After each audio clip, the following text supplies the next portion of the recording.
तो बांग्लादेश में हिंदुओं के खिलाफ हो रही हिंसा को लेकर अब हर जगह तनाव का माहौल बना हुआ है। संयुक्त राष्ट्र की तरफ से भी इसे लेकर एक बयान जारी किया गया। संयुक्त राष्ट्र ने बांग्लादेश सरकार से अल्पसंख्यकों की सुरक्षा को सुनिश्चित करने का अनुरोध किया। साथ ही हिंदुओं के खिलाफ हिंसा की निष्पक्ष जांच करने को भी कहा है। संयुक्त राष्ट्र ने कहा है कि हिंदुओं पर हाल ही के हमले बांग्लादेश के संविधान के खिलाफ हैं। अमेरिका ने भी हिंदुओं पर हो रहे इन हमलों की निंदा की है। तो अमेरिका ने भी बांग्लादेश में हिंसा की निंदा की है। बांग्लादेश में जिस तरह से हिंदुओं के खिलाफ हिंसा की घटनाएं लगातार बीते कई दिनों से सामने आ रही हैं, जिस पर अब दुनिया से आवाज उठ रही है। बताइए। तो बांग्लादेश में हिंसा के खिलाफ भारत ही नहीं बल्कि दुनिया के कई देशों में प्रदर्शन हो रहे हैं। अमेरिका के न्यूयॉर्क में हिंदुओं विरोधी हिंसा को लेकर हिंदू समुदाय के लोगों ने प्रदर्शन किया है। रूस के मॉस्को में भी हिंदुओं ने बांग्लादेश की हिंसा के खिलाफ आवाज़ उठाई है। 3 तस्वीरें आपके सामने हैं। बांग्लादेश में हिंदू विरोधी हिंसा की तस्वीर दूसरी तरफ है। न्यूयॉर्क और मॉस्को में हिंदुओं ने हिंदू विरोधी हिंसा के खिलाफ सड़कों पर उतरकर प्रदर्शन किया है कि राम राम हरे हरे के नारे के साथ ये हिंदू यहाँ पर प्रदर्शन कर रहे हैं। तो तस्वीरें आपने देखी। प्रदर्शन अब हो रहे हैं इन हिंसाओं के विरोध में।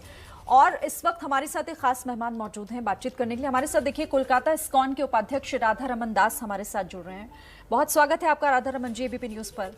सबसे पहले तो मैं आपसे ये जानना चाहती हूँ, क्योंकि तस्वीरें सामने आ रही हैं लगातार किस तरह से हिंदुओं को निशाना बनाया जा रहा है, वहां पर मंदिरों में तोड़फोड़ हो, चाहे हत्याएं की जा रही हों। आपको वहां से क्या जानकारी मिल रही है, वहां पर हो क्या रहा है, क्योंकि विरोध इस्कॉन की तरफ से भी जताया गया है। एक्चुअली सिचुएशन अभी भी ख़राब है। कल वहाँ पर एक प्रॉब्लम ये हो रहा है कि कनेक्टिविटी नहीं है, लाइट्स नहीं है और मोबाइल नेटवर्क को भी काटा हुआ है और इंटरनेट कनेक्टिविटी भी नहीं है। तो जब भी वापस आ रहा है तो वहाँ से भक्त हमको फ़ोन कर रहे हैं और एक एक ऐसी घटना बता रहे हैं कि हम मतलब बहुत ही हृदय विदारक है। जैसे कल सवेरे इस्कॉन मायापुर में एक महिला रहती हैं, उनका परिवार बांग्लादेश में रहता है। तो जब उसने हालचाल पूछने के लिए फ़ोन किया तो बहुत ही दुखदाई खबर उनको मिली। उनके परिवार ने बताया कि उनके उस परिवार में जितनी भी महिलाएं सदस्य थी सबका रेप किया था और जो 10 साल की जो बच्ची थी उसका भी उन्होंने रेप किया था। बांग्लादेश के कुछ न्यूज़ चैनल ने उस न्यूज़ को चलाया भी कि उस 10 साल की बच्ची की मृत्यु हो गई एक्चुअली। तो इस तरह की हम लोग को पिक्चर्स निकल के आ रही। वो महिला बताई कि एक्चुअली वो मेरा परिवार इतना डरा था कि उनके मेल सदस्य को बताया गया था कि अगर तुमने इस बात की चर्चा यहाँ पर किसी को भी बताया बांग्लादेश में तो तुम्हारी आके हम फिर से हत्या कर देंगे। तो राधा रमन दास जी, आपको लग रहा है कि पिछले कई दिनों से हिंसा चल रही है और वहाँ की सरकार इस हिंसा को काबू करने में नाकाम है या फिर वहाँ पर कट्टरपंथी तत्वों के आगे वो अपने हथियार डाल चुकी है?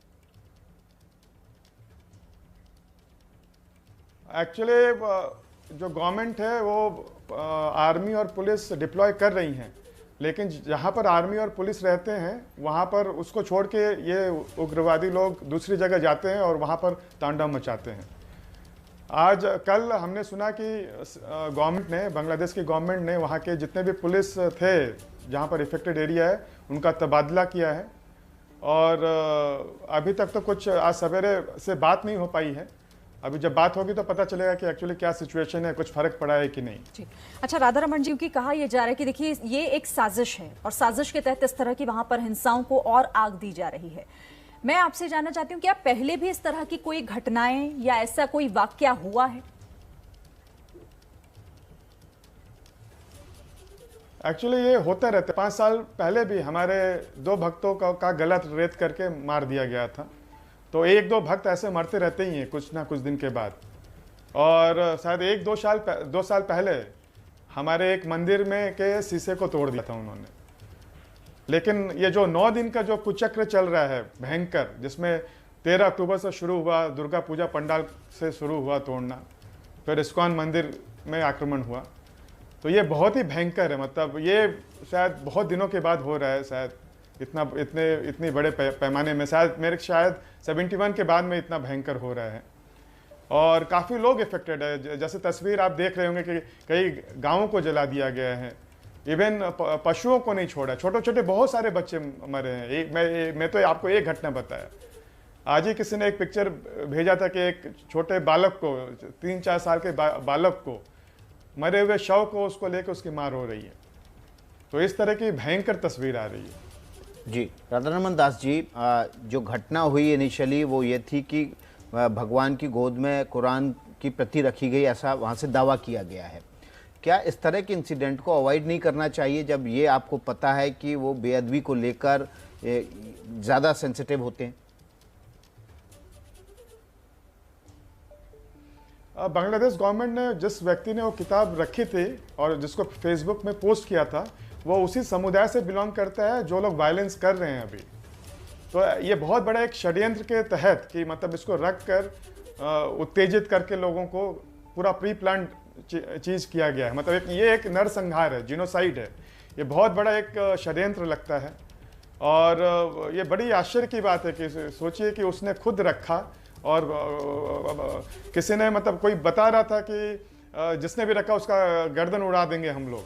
तो मेरा यही पूछना है कि जब बांग्लादेश सरकार बता रही है कि उन्हीं के समुदाय का है, तो हम लोग तो गर्दन उड़ाने की मांग नहीं कर सकते हैं, ना तो करना चाहते हैं, लेकिन हम ये जरूर बोलना चाहते हैं कि जो कानून है वहाँ का, बांग्लादेश का, उसके अनुसार फांसी दी जा सकती है, तो इस व्यक्ति को इमीडिएटली फांसी दिया जाना चाहिए। राधारमण जी, आप भी कह रहे हैं कि ये देखिए, ये एक सोची समझी साजिश है।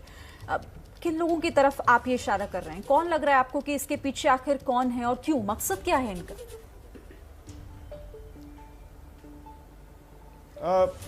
बांग्लादेश सरकार ही बताई है, उनके काफ़ी मंत्री लोग का मैं स्टेटमेंट सुन रहा था, तो उनके अनुसार वहाँ पर कोई जमाते करके ग्रुप है जो इस तरह का, मतलब जो बहुत ही रेडिकल्स है, वो करते रहते हैं सब कार्य।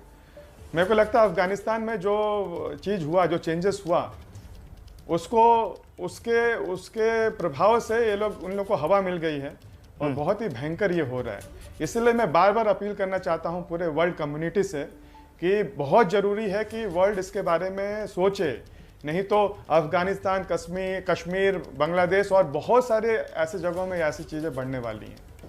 जी, तो बहुत बहुत शुक्रिया। कोलकाता इस्कॉन के उपाध्यक्ष राधारमण दास जी हमारे साथ जुड़े हुए थे। उन्होंने बताया किस तरह से बांग्लादेश में अभी भी हालात हिंदुओं के खिलाफ बुरे बने हुए हैं, लगातार हिंदुओं के घर जलाए जा रहे हैं, उनकी हत्याएं की जा रही हैं। सुनते हैं उन्होंने क्या कहा। भारत में इस समय नरेंद्र मोदी की कमजोर सरकार है, जो सवाज चुनाव जीतने और लड़ने के अलावा किसी काम में माहिर नहीं है। याद करो प्रधानमंत्री जी, थोड़ी हिम्मत दिखाओ, 56 इंच इंदिरा गांधी के तेवर लाओ। ये इंदिरा गांधी थी जिसने 14 दिन की लड़ाई में बांग्लादेश का निर्माण कर दिया था। इस तरह कमजोर और चुनाव के लिए समझौते मत करो, यही प्रधानमंत्री से आग्रह है। जो हमारे पड़ोसी देश में रह रहे हमारे भारतीय हैं या वो वहाँ के संप्रदाय के ना हों अगर, तो उनकी रक्षा करना भारत सरकार का दायित्व है। और दायित्व झुक के नहीं निभाया जाता, दृढ़ता से निभाया।